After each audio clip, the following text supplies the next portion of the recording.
helicopters. They got like something with ropes on them. Yeah, you can.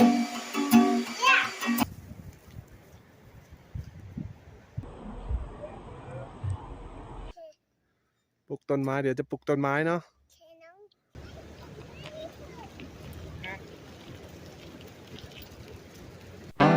Good morning, good afternoon, good evening, Sawadee Krap. I'm Steven, and this is my video log, the Siamerican.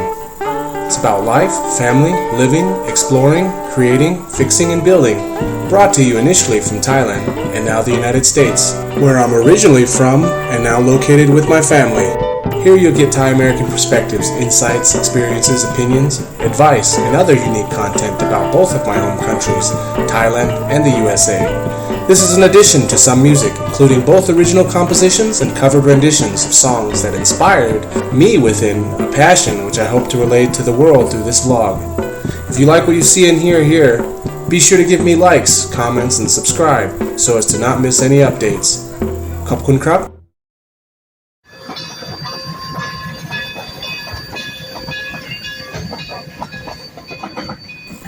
Greetings from Durango, Colorado, where the warm weather has returned here with the spring and summer. Yeah, that was actually an Amish couple. We see a lot of those down here. And speaking of surprise sightings, recently in the thrift store, came across this figurine from Thailand, and it definitely made me miss Thailand even more. And that's one of the hardest things about adapting to life in the U.S. is our love for Thailand. Anyway, moving on, we recently took a trip to Dallas-Fort Worth area, and that was basically to attend the graduation ceremony of my nephew Leon, who graduated from the Fort Worth Police Academy. So congratulations, Leon. Attending this ceremony was one of the wishes of my late sister before she passed away late last year.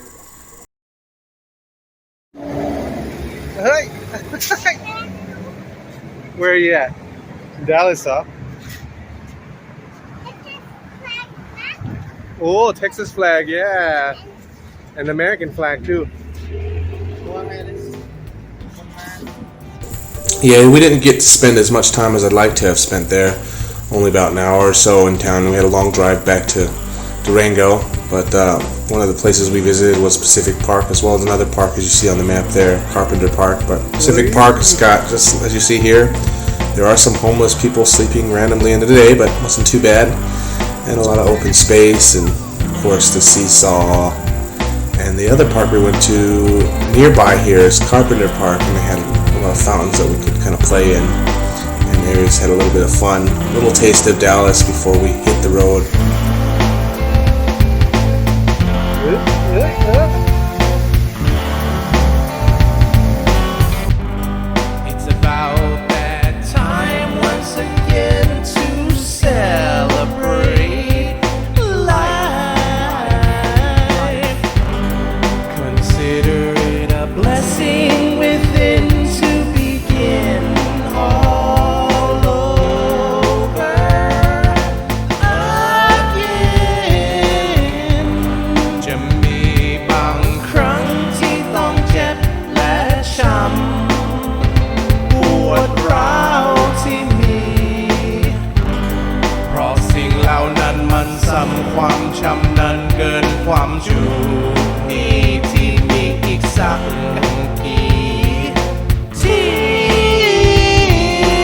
Static attack on this track. In fact, it doesn't matter if your color is white or black. Just that keeping it smooth, you gotta keep it true.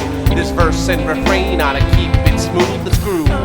Don't go there, I'm asking. It's no fair to keep on grasping.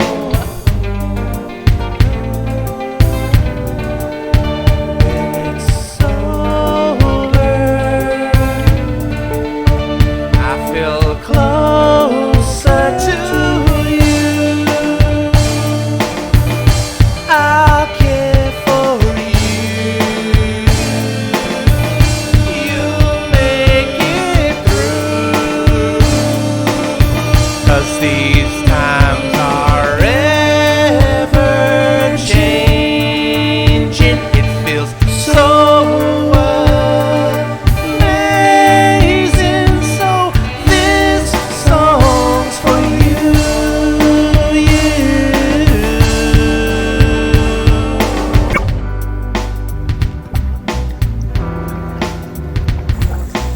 Durango has a lot of nice parks and local spots that are really blooming in the springtime.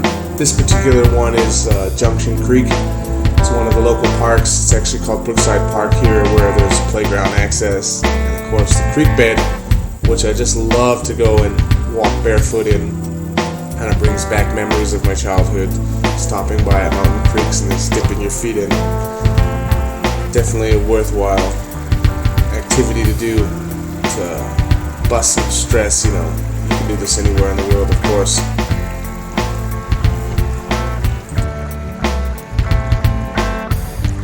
Massage.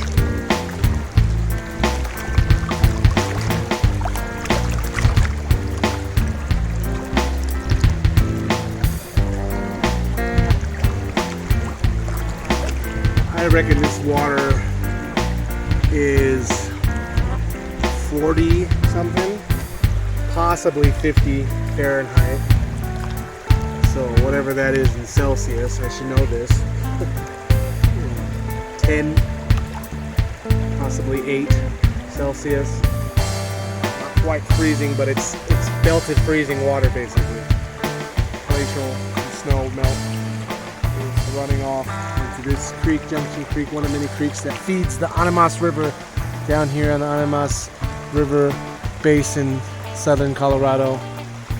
Before this river, the greater river, not this river, the Animas River, which this joins, ultimately joins up and merges and converges with the San Juan River as well as the La Plata River. And we're in La Plata County, by the way. And that happens around Farmington, New Mexico. Northwest New Mexico. Four Corners, United States.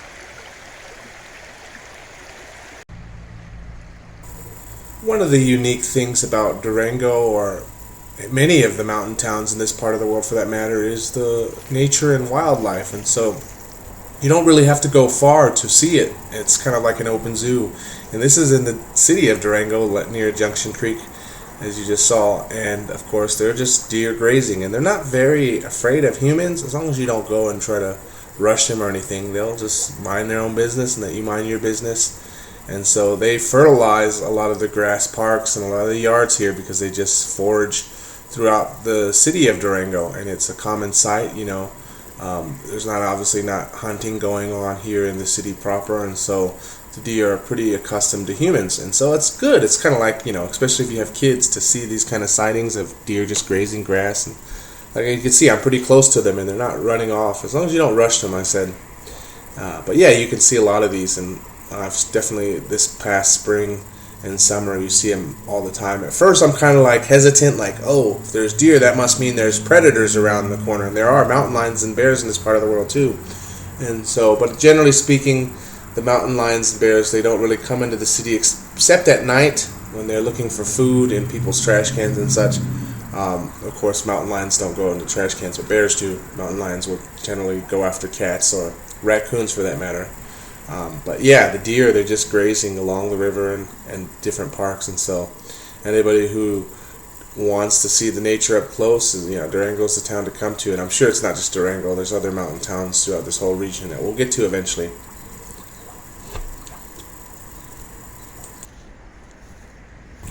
And one of the key benefits, I guess, having deer grazing around the land is they're a great source of fertilizer. I mean, there's a lot of deer droppings you'll find everywhere, and then it goes right back into the soil and supports a whole ecosystem of plants here.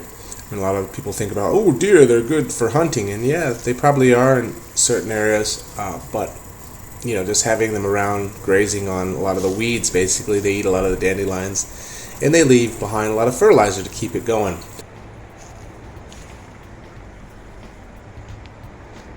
ทำอะไรครับ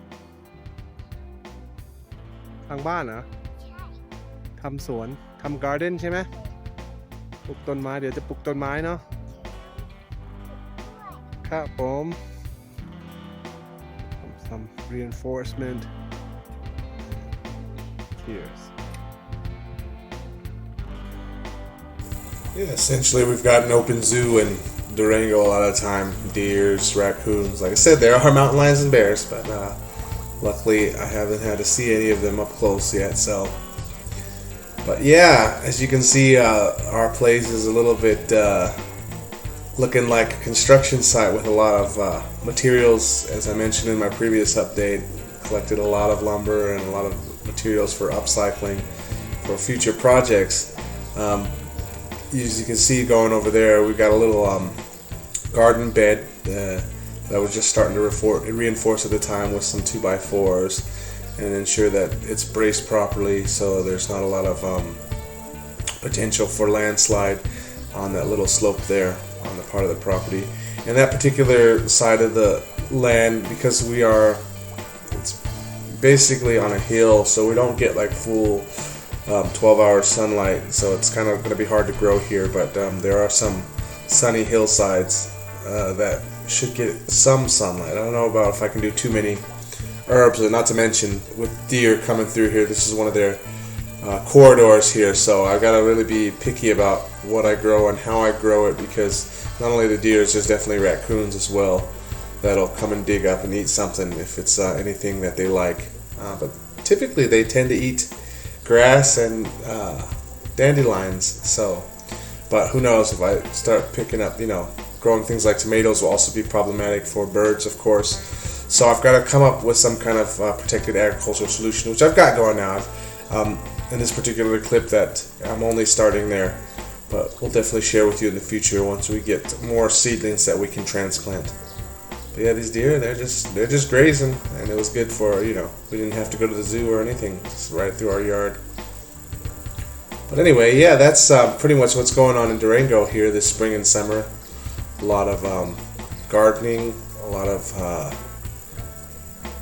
projects and construction. Of course, this is in between my daytime job. I do got a daytime job. Well, actually, technically, I'm working a lot during night hours, but also shifts during the daytime to maintain my work here remotely from southwestern Colorado. Aries, having fun? Yeah. You like this? Like riding the bike? Yeah, okay. We're just waiting for Jingo to go get some drinks, and we're going to continue on to Oxbow Park. Yeah. Then you can drive a bike like us.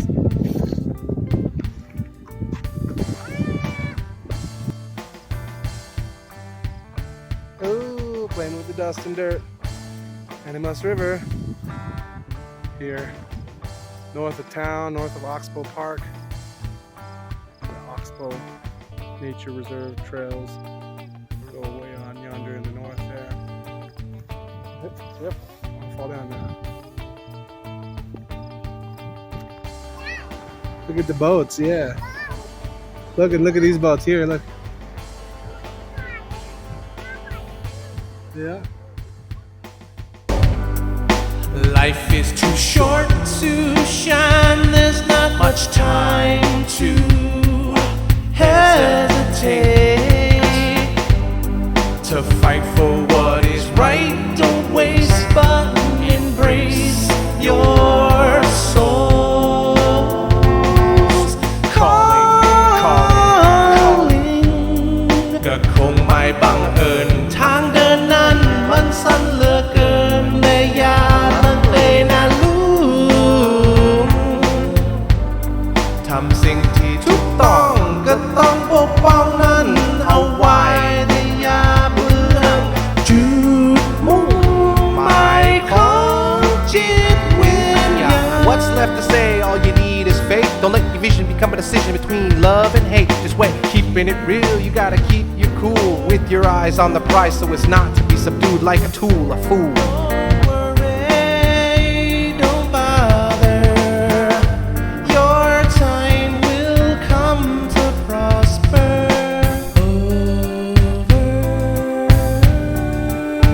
When it's over,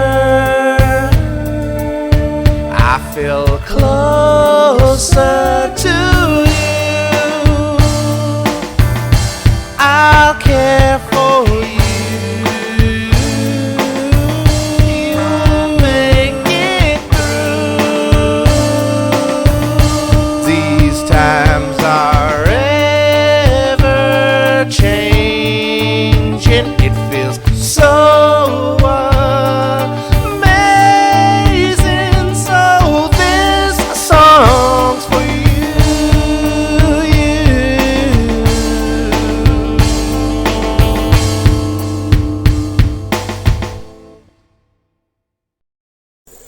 So another highlight of Durango, of course, aside from the nature and the river access, is the Animas River, is the cycling. And so there is a major cycling trail that goes parallel to the Animas River for like 9 or 10 miles. It's really ideal for cycling. You know, in my case, I've got Aries with me. I'm tugging him along. Of course, here's another site of some deer not too far from the bike path there. And I was just, grazing. Like I said, they're grazing. This is near the Durango hatchery. So they have a hatchery in town, and they obviously repopulate the river with trout mostly. But I'm sure there's other types of fish. I'll have to visit there in the near future. But yeah, just a quick site. But yeah, all this stuff is accessible from a bicycle, and you don't have to cross too many traffic intersections to get to the cycling in different places in town. Of course, there are proper like crosswalks too, so people aren't going to easily get mowed down, and people are pretty lenient. You all ready to go? Yeah. All right. Let's zip her up.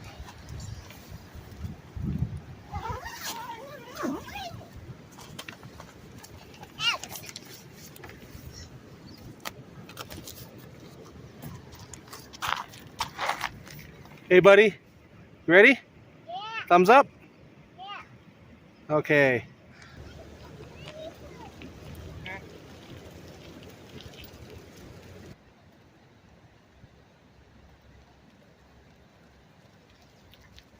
Say hi to the camera.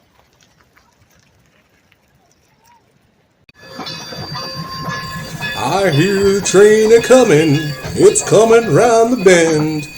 And we do see a lot of sunshine here in Durango, at least during this season. This is the Durango Silverton, I guess it's a tourist train. It goes up to Silverton, which used to be a mining town, and now it's just mainly a tourist mountain town attraction. But yeah, you can take it. It's pretty expensive. I haven't taken it yet. I will eventually, bucket list type thing. Meanwhile, just from Durango, you can see the train daily, 2-3 times daily. Just tourists going up and down the mountain to Silverton and back. You like that?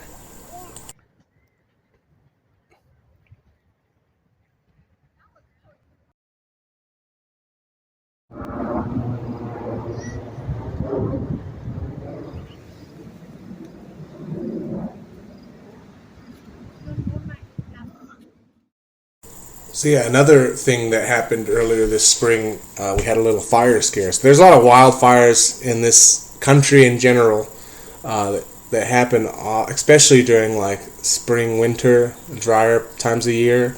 And so we had a fire that was actually like probably came within 6-7 miles of our home, not too far from Durango, and it had a high potential of blowing into Durango, at least blowing in the smoke. Kind of looks like a volcano is what I was saying in Thai there. And yeah, it was kind of a scare because there has been a lot of wildfires in the general vicinity. Fight the fire. But yeah, we were under like pre-evacuation orders. Something. Look, here's one.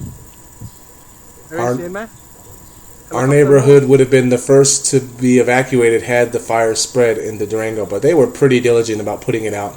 Anyway, so we had a fire scare, and this was like right before I was going to leave town to go to my nephew's graduation, which we'll cover in our next update. And so I had packed everything, and it was like, okay, if we're going to evacuate and be refugees, the fire spreads into town, I wanted to make sure everything. So it was a good exercise to get home, get everything, and try to prioritize what do we need the most. And this is a very critical point. Natural disasters, hurricanes, the world over. A lot of people, they're too attached to their belongings, and so they go back and they try to load up what they want and they need, and they have a hard differentiation of what they need. So of course it was just a stark reminder to me that, okay, well, you got to be ready for this kind of thing, because you may not have like several hours to get packed and ready. You may have like 5 minutes or 10 minutes. So it's good to have a backup plan if you're in any kind of disaster prone. And so, but luckily for us, Durango is a generally wealthy town with a lot of resources, and their firefighters, kudos to them.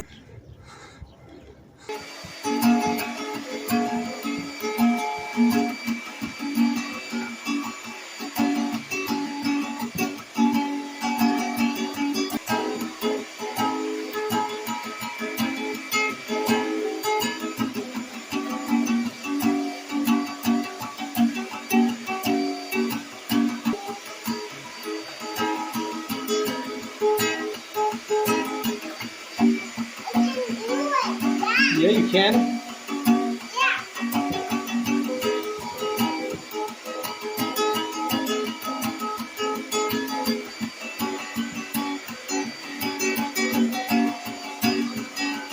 Yeah.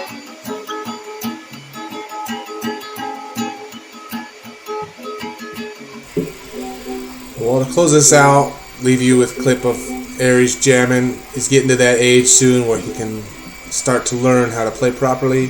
Definitely he's got the form already at this age. And in our next update, stay tuned. We head on up to Colorado Springs for my nephew Daniel's graduation, so a little update from there. If you like what you see and hear here, be sure to give me likes, comments, and subscribe so as to not miss any updates. Khop khun krap. And that wraps it up, folks. See you again next time. Bye-bye.